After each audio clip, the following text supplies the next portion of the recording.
on Thursday and help you get through it.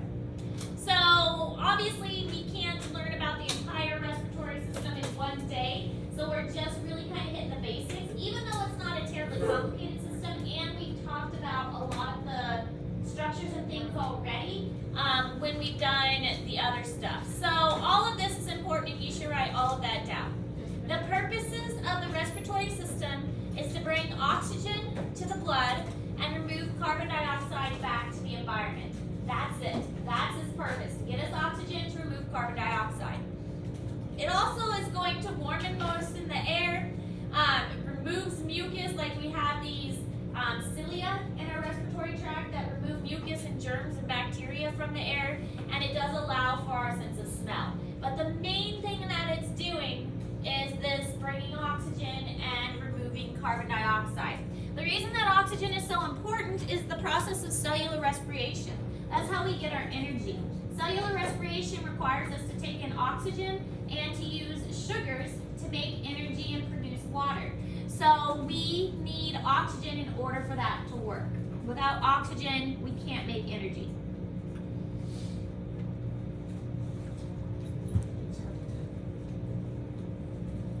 Sure, you all learned that the mitochondria is the powerhouse of the cell. Well, that's the one thing I will never forget. Right. But it can't do its job without oxygen.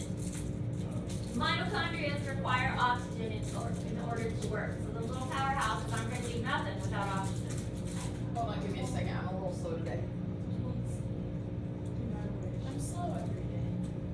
No, I just can't touch it.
Okay, so these are the structures that most of you are already familiar with. I mean, we've talked about the hyoid bone, the tongue. We do have a hard palate and a soft palate, so if you feel at the top of your mouth, that's the hard part toward the front, and then the soft palate is toward the back, nostril. Then we've got the meatuses.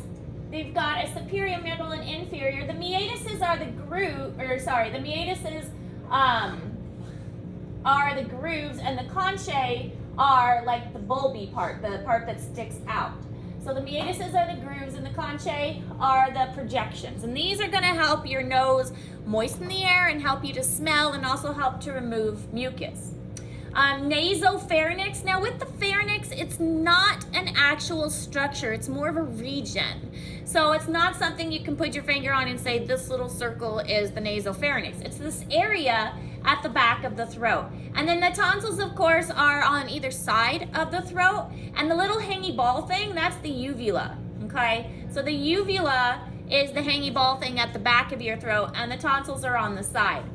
Oropharynx, so think of oral pharynx. Again, naso for nose, oral for oral, and then laryngeo for the larynx. And the larynx is it's basically your voice box. And you should be able to see the larynx in the mink. The mink has a pretty long trachea, so that'll definitely be obvious. Oh wait, you guys are doing the cat, sorry, wrong class. The zoology are dissecting the mink today. That's why I was thinking mink. Anyways, but you should be able to see the trachea in the cat, and you should be able to see the voice box because cats make a lot of noise, so their voice box should be pretty prominent. But that's the larynx. Now the epiglottis, this is a weird thing. It's a little flap, and the flap closes when you swallow. So this is what you breathe through. this is what your food goes through. This is for food only, this is for air only. So when you swallow, this should close down and cover your breathing tube. Sometimes it doesn't. If you've ever felt like choking on your water, it's because the water went down your breathing tube and not your chewing tube. But this epiglottis just covers it when you swallow to make sure the food goes down the right tube. And so the esophagus in the cat will be behind the trachea. They're usually back to back, and you kind of have to move the trachea aside to find the esophagus. Okay, so tonsils play a role in protecting the body from infection. That's one of the reasons they get infected so much. When I had strep last week, my tonsils were swollen and had white stuff on them because of the bacteria. The larynx is the voice box, and as the air passes over, they're called vocal cords, but they're not really cold. They're like folds of tissue. They actually look really weird. And those tissues vibrate back and forth, and that's what makes the noise. And then the trachea is your windpipe, and it has the hard cartilage. So that's what you're feeling here on the front is the trachea.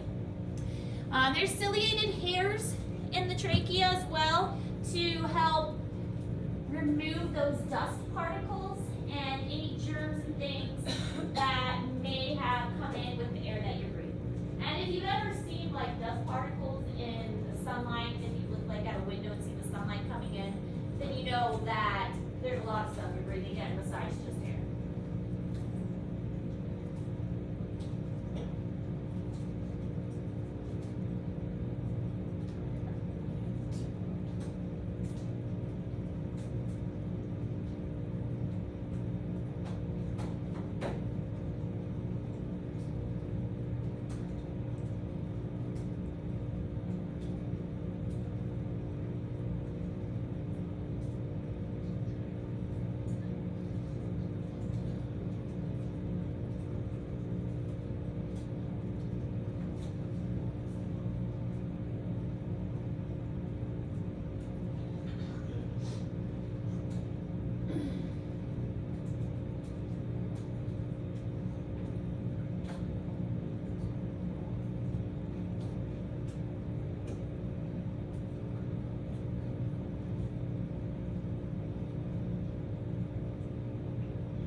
Okay, so bronchi. The bronchi is the first division. So you've got the trachea. The trachea divides into two sections, one going to each lung. Those are the bronchi. Then you go to bronchioles, which are smaller. Then you go to alveolar ducts, which are smaller, and then you go to the alveoli. So it's kind of like a breaking down of a tree. You've got the tree trunk, which is the trachea. You got the two main branches, which is the bronchi, and then smaller and smaller. The alveoli are small cell sacs. Well, they're a sac made out of cells, and the cells are one cell layer thick. So they're very, very thin, which is important. They need to be thin so that the oxygen can pass across the surface very quickly. So really thin, flattened, remember this is stratified, simple squamous epithelium, simple squamous epithelium, so flattened one cell layer thick. There's two lungs, of course, the right lung and the left lung. The right lung has 3 lobes and the left lung has 2 lobes. It only has 2 because the heart takes up some of that space on the left side because the heart points toward the left. And then, of course, the diaphragm. We've already mentioned that in the muscular system. The diaphragm is a muscle that lays right on top of the liver. We will be able to see this in the cat. It'll be cut when we open the cats though, but we should still be able to see it. But the diaphragm lays right on top of the liver, right underneath the lungs. It kind of separates the thoracic and the abdominal cavities. And it allows for breathing. The curved shape, when it pulls down, it sucks air in, and when it relaxes and pops back up, then that is going to cause the body to exhale out and push the air out.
This is another kind of picture. They look like grapes almost, but they're all clustered together. Here's an alveolar duct that's leading into all those alveoli. A closer up look of it shows that there are lots of vessels that are surrounding it so that the oxygen can go across and the carbon dioxide can go across. Remember that this happens by the process of diffusion because materials go from high concentration to low concentration. So inside the lungs, there's a high concentration of oxygen, so it's going to go to a lower concentration in the blood. In the blood, there's a high concentration of carbon dioxide, so it's going to go to a lower concentration inside the lungs. And this is just a process that happens naturally, along with osmosis. And that's one of the reasons why this is so important, is because this process is taking advantage of the fact that it's just naturally going to travel into the bloodstream and out of the bloodstream. Very, very thin cell surface with very little separating it so that it can transfer over the surface very quickly. The alveoli themselves have a huge network of vessels covering it, so that's why if somebody gets their lung damaged, it's very serious. There's so much blood going to the lungs and surrounding the lungs because we're trying to get that oxygen and carbon dioxide exchange. So if somebody gets injured in the lungs, it can cause a lot of bleeding very quickly. So gas exchange occurs as a result of diffusion, going from areas of high to low concentration. So at the site of the tissue, when we get to the actual capillary level, the high concentration is in the blood and the low is in the body cells. So it's going to go from the blood to the body cells at the capillary level, and the reverse is true at the lungs. So as the blood flows carbon dioxide is entering the alveoli in this case, and the oxygen is entering the blood. And the reverse happens at the capillary level.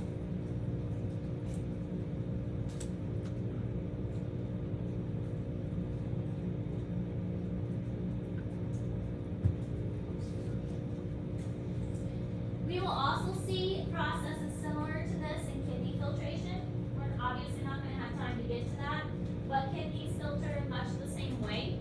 Things passing back and forth across the surface. In the kidneys, it's actually more complicated.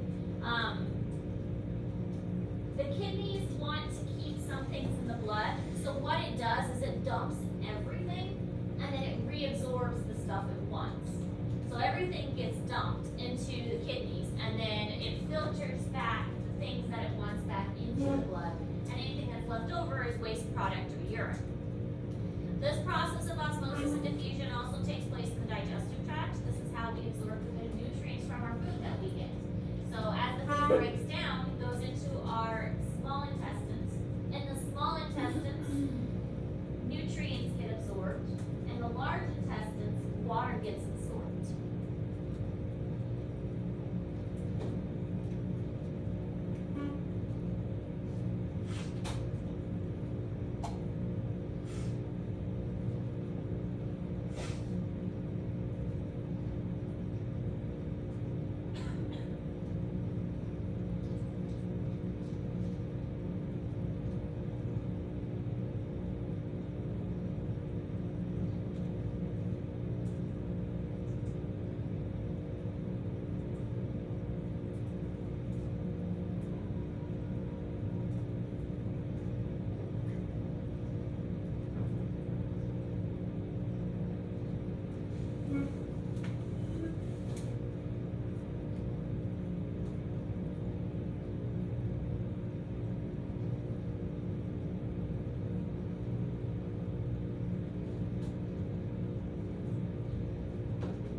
Okay, so oxygen travels attached to that hemoglobin. We mentioned this before, that the blood has those heme groups on it, and it attaches to that hemoglobin. So a small dissolved amount is carried in the plasma, but for the most part, the red blood cells attach oxygen and carry the oxygen. That's really their main function of the red blood cells, to carry the oxygen. Carbon dioxide is transported in the plasma. So carbon dioxide kind of binds with water that's in the plasma and makes bicarbonate, which is going to transport that carbon dioxide. So it's only the red blood cells that carry the oxygen, and the carbon dioxide is carried in plasma.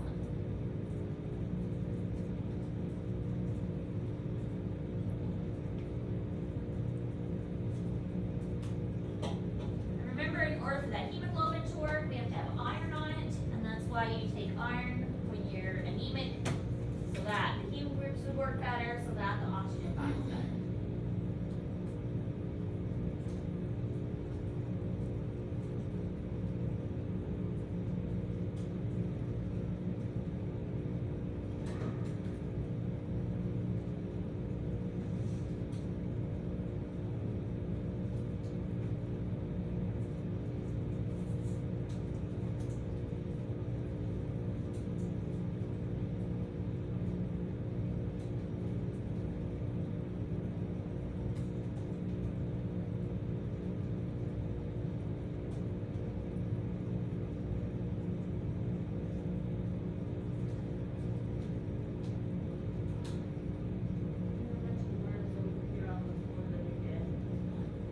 Oh, inside. It must have come in some places. Somehow.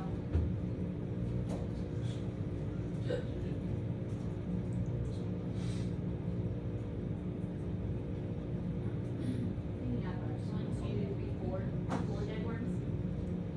Good boy. There's 4 dead worms over here on the floor. They must have come in and creepy trap or something.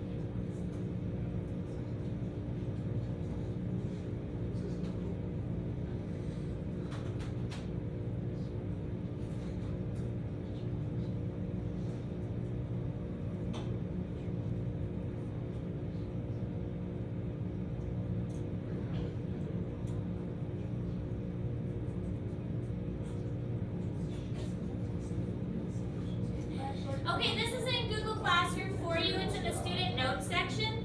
So some things that affect our breathing rate, the age of the person, male or female, physical condition, all of those are going to affect the breathing rate. Now there's a couple terms you do need to know: tidal volume, inspiratory reserve, and expiratory reserve. Tidal volume is normal breathing, all right? You're just breathing normal, that's tidal volume. Inspiratory reserve is the amount of air that can be taken in forcefully. So you're breathing normal, but we all know that if we need to, we can take a deep breath and get more air in. Now the same is true for expiratory reserve. This is after you're breathing normal, you can force some more air out, and that's how much the expiratory reserve is. And it's really, we'll look at a picture of this in a moment. That'll kind of help it make sense. This is also in Google Classroom.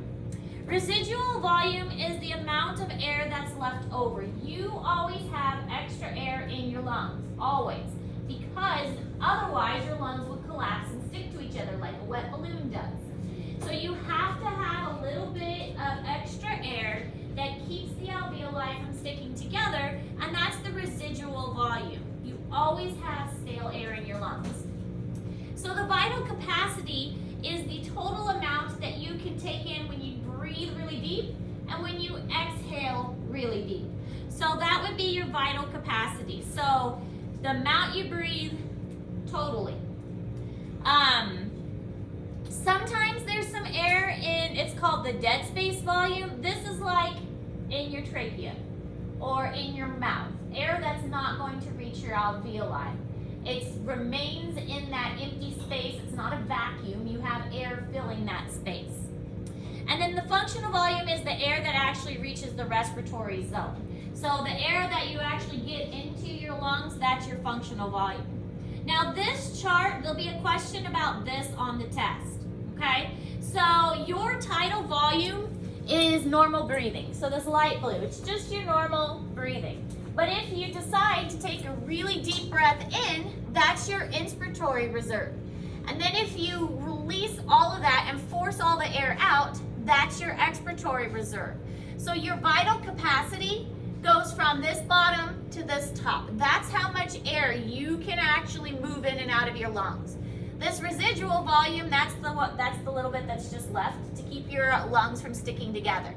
So the whole thing, from the most you can take in all the way to the residual, is your total lung capacity, okay? So you will need to know this because there will be a question about this. You'll have a chart and you'll have to explain what you see going on. So normal tidal breathing, inspiratory reserve, expiratory reserve, from the bottom to the top is your vital capacity, how much air you can move, and then you got a little bit left over. Okay. So other things, we already kind of mentioned this, is you don't need your lungs in the uterus because the baby is using the mother's oxygen. So that's what that foraminal valve is for, that hole in the heart that allows the blood to go from one atrium to another. Lungs do not fully inflate until about 2 weeks after birth. There's this thing called surfactant. Surfactant lowers surface tension so the alveoli do not collapse. Surfactant is not produced until 28 to 30 weeks of pregnancy.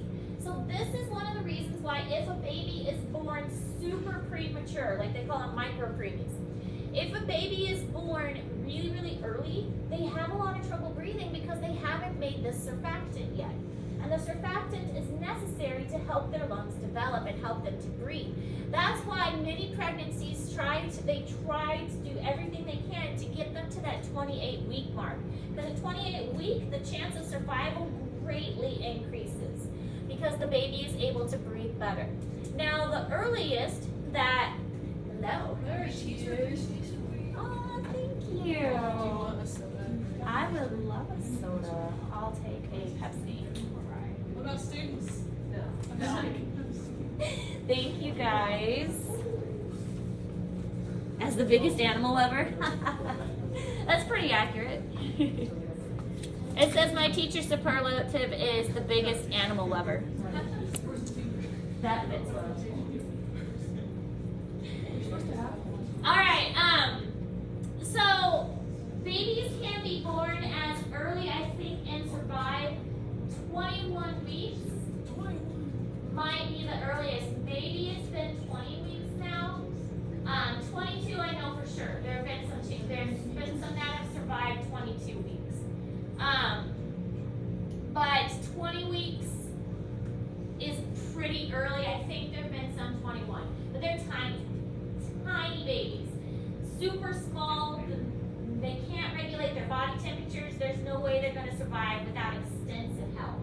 And they need to be in an incubator. They need to have their temperature monitored. Oftentimes they have to have a respirator that breathes for them. There's a lot going on. And usually they only have about 50-50 chance of living when they're that little. But if you can reach the 28 to 30 week mark, then that's a really high probability that the child will survive.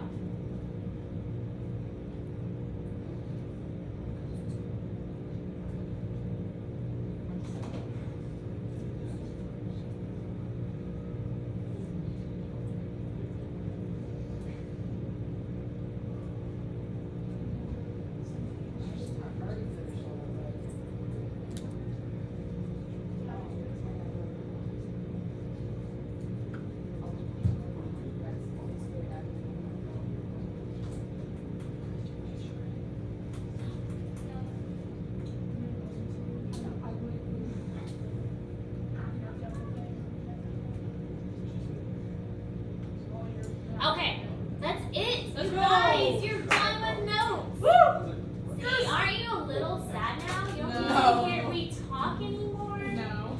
Not sad about that part. Okay, so, I need you to continue to work on the cat dissection prep. All right, that needs to be done. We're having that due next week because that's when the cat dissection is going to happen. So the vessel labeling, I haven't got that graded quite yet, but that was due last Friday. The blood pressure lab is due this week. And don't forget the extra credit too. So work on many of those assignments. Start studying for your test because you've got all the information you need. Your test will be Thursday. Questions? Nope. Right. Get to work.